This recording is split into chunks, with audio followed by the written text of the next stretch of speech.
একবার আমি জিজ্ঞাসা করতেছিলাম ব্যবসায়ীদেরকে যে তোমরা রমজানে কি করো, তো বলছে শোনো, নিত্য প্রয়োজনীয় বিক্রি যারা করে, প্রয়োজনীয় জিনিস যারা বিক্রি করে, ওরা ব্যতীত আমরা কেউ ব্যবসা করি না। কেন? রমজান তো আখেরাত কামানের মাস, দুনিয়া কামানের মাস না। আমরা তো 11 মাস কামাই, 1 মাস কামাই না।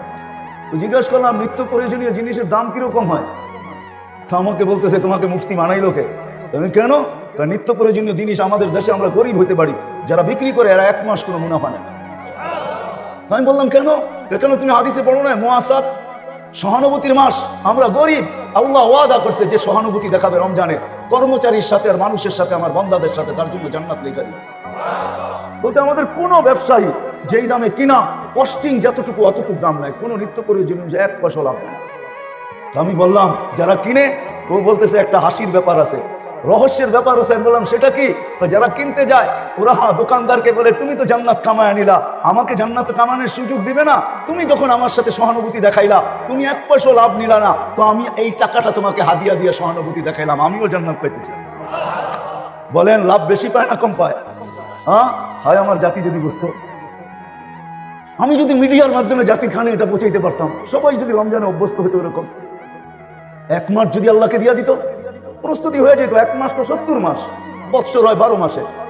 তাও যদি না করতো, শেষ 10 দিন যদি আমার পুরা জাতি লাইলাতুল কদরকে ধরার জন্য উৎপাইতা থাকতো, শেষ 10 দিনে লাইলাতুল কদর হবেই হবে, উৎপাইতা থাকতো, তাইলেও তো মারা যাওয়ার পরে আল্লাহকে বলতে পারতো, যদি জিজ্ঞাসা করে 80 বছরের বুড়াকে কতদিন ছিলি, 80 বছর, হিসাব রাখেন 1 রাতের দিয়া নেই।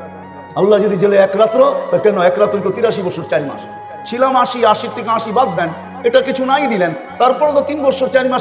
কিন্তু একটা দিন চিরিয়ে আসবে, আমরা কেউ থাকবো না, শূন্য, দুনিয়াটা শূন্য হবে, এটাই চির সত্য।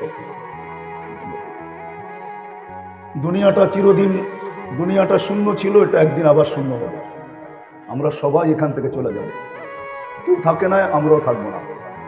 আর চলে যাওয়াটা যে সত্য, এটা আমরা দেখতে দেখতে অভ্যস্ত। সমস্ত কবরস্থানগুলা দিন দিন ভরতেছে, আবার খালি হইতেছে, আবার ভরতেছে। ঢাকার অধিকাংশ কবরস্থানই চালা হয়, যেটাকে আমরা চালা বলি।